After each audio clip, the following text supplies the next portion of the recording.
નમસ્તે વિદ્યાર્થી મિત્રો, ગુજરાતીમાં 15મું કાવ્ય છે ગ્રામ માતા।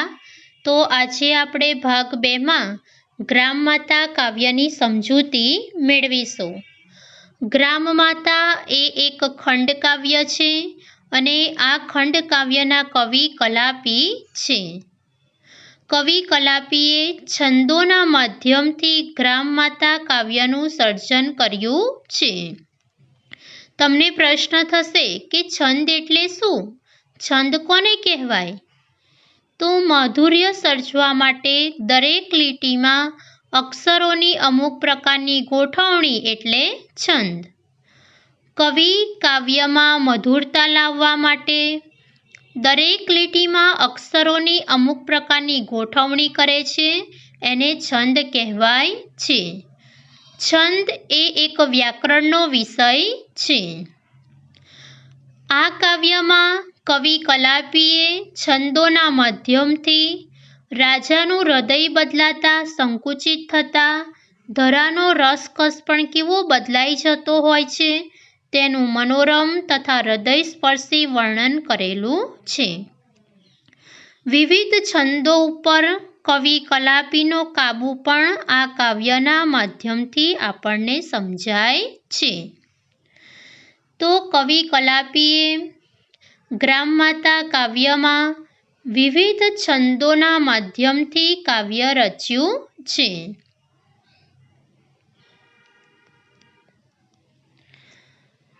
સૌપ્રથમ કાવ્યની સમજૂતી મેળવીશું। પહેલો છંદ શાર્દુલ વિકળિત છે। કવિ શાર્દુલ વિકળિત છંદમાં કહે છે, ઉગે છે સુરખી ભરી રવિ મૃદુ હેમંતનો પૂર્વમાં, ભૂરું છે નભ સ્વચ્છ સ્વચ્છ દિશતી એકે નથી વાદળી, ઠંડો હિમ ભર્યો વહે અનિલ સો ઉત્સાહને પ્રેરતો, જે ઉત્સાહ ભરી દિશે શુક ઉડી ગાતા મીઠા ગીતડા। સુરખી એટલે કે રતાશ, આછી લાલાશ। રવિનો અર્થ થાય સૂર્ય। મૃદુ એટલે કે કોમળ। હેમંત એ એક ઋતુ છે। નભ એટલે કે આકાશ, ગગન। દિશતીનો અર્થ થાય દેખાતી। હિમભર્યો એટલે કે બરફ જેવો। અનિલનો અર્થ થાય પવન, હવા, વાયુ। શુક એટલે કે પોપટ અને મીઠા ગીતડાનો અર્થ થાય મધુર ગીતો। તો કવિ કહે છે, હેમંત ઋતુનો રતાશ પડતો કોમળ સૂર્ય પૂર્વ દિશામાં ઉગી રહ્યો છે। આકાશ ભૂરું અને સ્વચ્છ છે। એક પણ વાદળી ત્યાં દેખાતી નથી। ઉત્સાહને જગાવતો બરફ જેવો ઠંડો શીતળ પવન વહી રહ્યો છે। એ ઉત્સાહને શરીરમાં ભરીને પંખીઓ મીઠા મધુર ગીતો ગાતા ગાતા ઉડી રહ્યા છે। કવિ આગળ માલિની છંદમાં કહે છે, મધુર સમય તેવે ખેતરે શેલડીના, રમત કૃષિવલોના બાલ નાના કરે છે। કમલવત ગણીને બાલના ગાલ રાતા, રવિ નીચ કર તેની ઉપર ફેરવે છે। શેલડી એટલે કે શેરડી। કૃષિવલોના બાલ નાના એટલે કે ખેડૂતોના નાના બાળકો।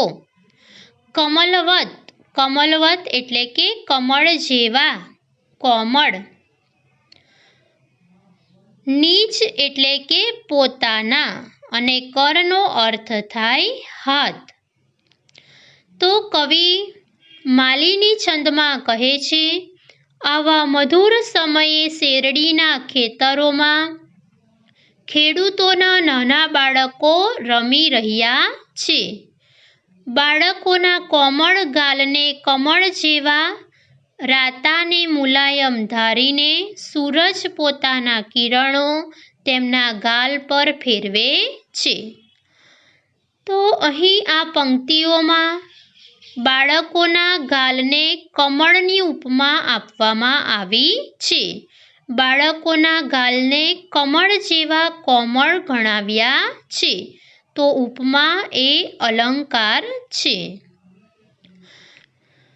કવિ આગળ અનુષ્ટુપ છંદમાં કહે છે, વૃદ્ધ માતા અને તાત તાપે છે સઘળી કરી, અહો કેવું સુખી જોડું કરતાએ નિરમ્યું દિશે.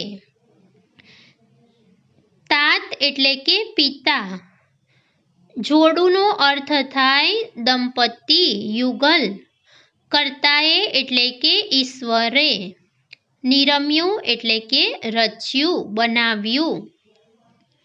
તો કવિ અનુષ્ટુપ છંદમાં કહે છે, ત્યાં વૃદ્ધ દંપતી સઘળી પેટાવીને શરીરને તપાવી રહ્યા છે. વાહ, ઈશ્વરે કેવું સુખી જોડું ખેડૂત દંપતીનું બનાવ્યું છે.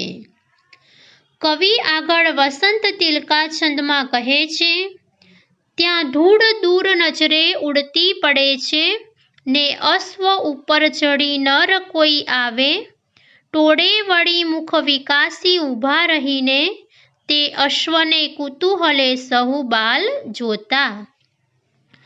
અશ્વ એટલે કે ઘોડો, નરનો અર્થ થાય પુરુષ, મુખ વિકાસીનો અર્થ થાય આશ્ચર્ય કે કુતૂહલથી. તો કવિ વસંત તિલકા છંદમાં કહે છે, એ સમયે ત્યાં દૂર ધૂળ ઉડતી દેખાય છે, ઘોડા પર બેસીને કોઈ પુરુષ આવી રહ્યો છે, બાળકો મોં વિકાસીને ટોળે વળી ઊભા રહ્યા છે અને કુતૂહલથી ઘોડાને જોઈ રહ્યા છે. કવિ આગળ મંદાક્રાંતા છંદમાં કહે છે, ધીમે ઉઠી શિથિલ કરને નેત્રની પાસ રાખી, વૃદ્ધ માતા નયન નબળા ફેરવીને જુએ છે ને તેનો એ પ્રિય પતિ હજુ શાંત બેસી રહીને જોતા ગાતો સઘળી પરનો દેવતા ફેરવે છે. શિથિલ એટલે કે ઢીલા, કરનો અર્થ થાય હાથ, નેત્ર એટલે કે નયન, લોચન, આંખો, નબળા એટલે કે કમજોર અને દેવતાનો અર્થ થાય અગ્નિ. તો વૃદ્ધ માતા ધીમેથી ઉઠે છે, એ તેની આંખ આગળ શિથિલ હાથની છાજલી કરી નબળી આંખો આમ તેમ ફેરવીને જુએ છે. એ સ્ત્રીનો પ્રિય પતિ હજુ શાંતિથી બેસી રહ્યો છે અને પેલા ઘોડેસવારને જોતા કંઈક ગાતો ગાતો તે સઘળી પરનો દેવતા ઉપર નીચે કરી રહ્યો છે. કવિ આગળ અનુષ્ટુપ છંદમાં કહે છે, ત્યાં તો આવી પહોંચ્યો એ અશ્વ સાથે યુવાન ત્યાં, કૃષિક એ ઉઠી ત્યારે આવો બાપુ કહી ઊભો. કૃષિક એટલે કે ખેડૂત, ઉઠી એટલે કે ઉઠ્યો. તો કવિ કહે છે, એટલામાં પેલો યુવાન ઘોડા સાથે ત્યાં આવી પહોંચ્યો, પેલો ખેડૂત ઉઠ્યો અને આવો બાપુ કહી ઊભો રહ્યો.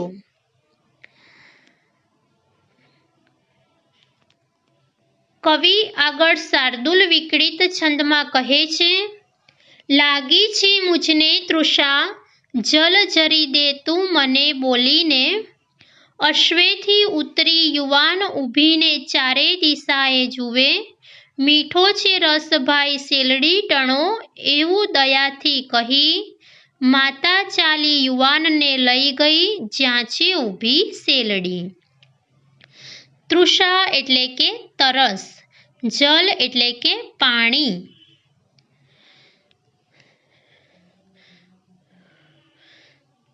તો મને તરસ લાગી છે, મને તું થોડું પાણી આપ, એમ કહીને પેલો યુવાન ઘોડા પરથી નીચે ઉતર્યો અને ચારે દિશામાં જોવા લાગ્યો. ભાઈ, શેરડીનો રસ મીઠો છે એવું દયાથી બોલીને ગ્રામ માતા પેલા યુવાનને શેરડીના મોલ પાસે લઈ જાય છે.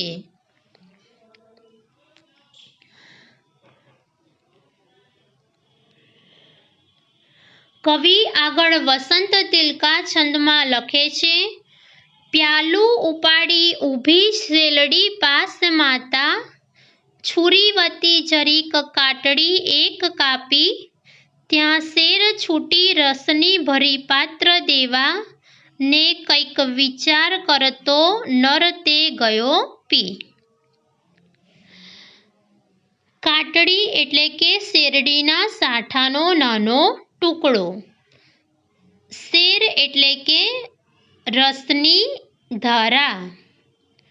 પાત્રનો અર્થ થાય વાસણ. તો ગ્રામમાતા શેરડી પાસે પ્યાલો લઈને ઊભી રહી, છરીથી શેરડીની એક કાટડી જરીક કાપી, ત્યાં તો પ્યાલો રસથી ભરી દેતી શેરડીના રસની શેર છૂટી, અને મનમાં કંઈક વિચાર કરતો તે યુવાન એ રસ પી ગયો. કવિ આગળ અનુષ્ટુપ છંદમાં કહે છે, બીજું પ્યાલું ભરી દેને, હજુ છે મુજને તૃષા, કહીને પાત્ર યુવાને માતાના કરમાં ધર્યું. કર એટલે કે હાથ અને તૃષા એટલે કે તરસ. તો મને હજી તરસ છે, મને રસનો બીજો પ્યાલો ભરી આપ, એમ કહીને પેલા યુવકે પ્યાલો ગ્રામમાતાના હાથમાં મૂક્યો. કવિ આગળ મંદાક્રાંતા છંદમાં રચે છે, કાપી કાપી કરી ફરી અરે કાટડી શેરડીની, એકે બિંદુ પણ રસ તણું કેમ હાવા પડે ના, શું કોપ્યો કે પ્રભુ મુझ પરે, આંખમાં આંસુ લાવી બોલી માતા વળી ફરી છુરી ભોગતી શેરડીમાં. ફરી ફરી એટલે કે અનેક વાર. બિંદુ એટલે કે ટીપું. કોપ્યોનો અર્થ થાય ગુસ્સે થયો. તો ગ્રામમાતાએ અનેક વાર શેરડીની કાટડી કાપી, પણ શેરડીના રસનું એક પણ ટીપું કેમ પડતું નથી, એમ વૃદ્ધ માતા મનોમન વિચારવા લાગે છે. શું પ્રભુ મારા પર કોપાયમાન થયા હશે? આમ વિચારતી આંખમાં આંસુ સાથે ગ્રામમાતા ફરી ફરીને છરી શેરડીમાં ભોંકવા લાગી. કવિ આગળ અનુષ્ટુપ છંદમાં કહે છે, રસહીન ધરા થઈ છે, દયાહીન થયો છે નૃપ, નહીં તો ના બને આવું, બોલી માતા ફરી રડી.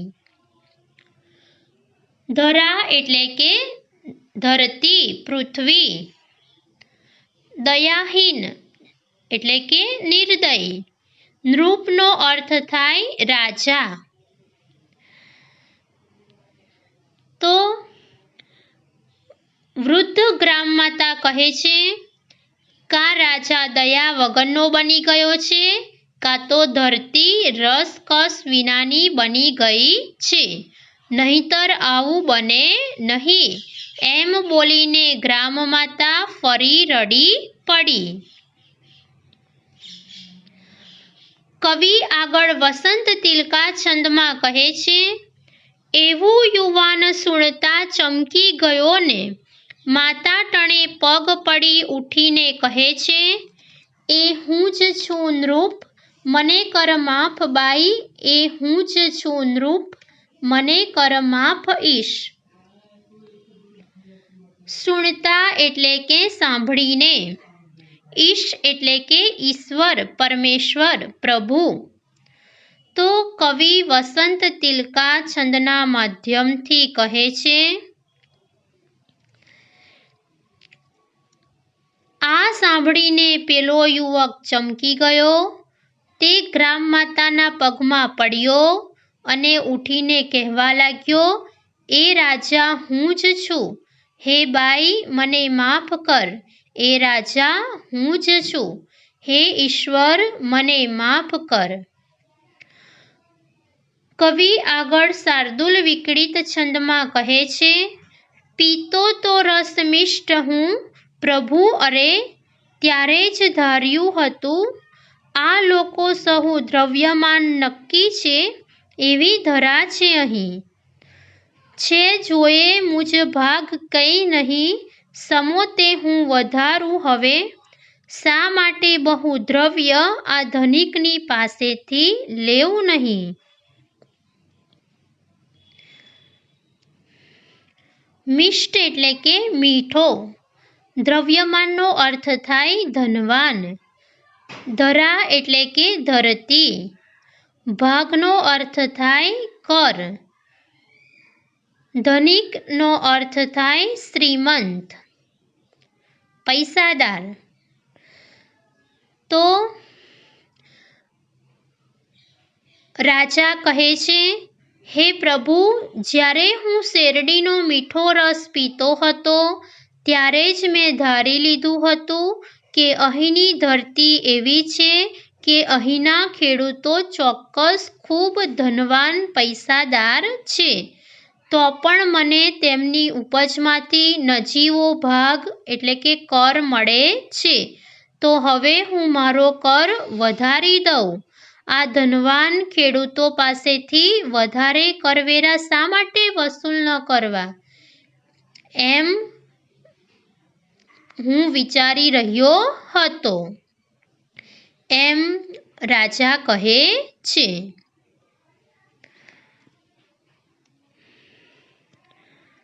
કવિ ઉપેન્દ્ર વજ્રા છંદમાં કહે છે, રસે હવે દે ભરી પાત્ર બાઈ, પ્રભુ કૃપાએ નક્કી એ ભરાશે.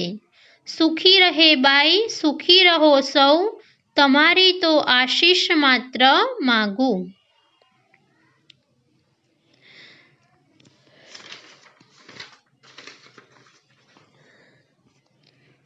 તો રાજા કહે છે, હે બાઈ, હવે તું આ પ્યાલો રસથી ભરી દે.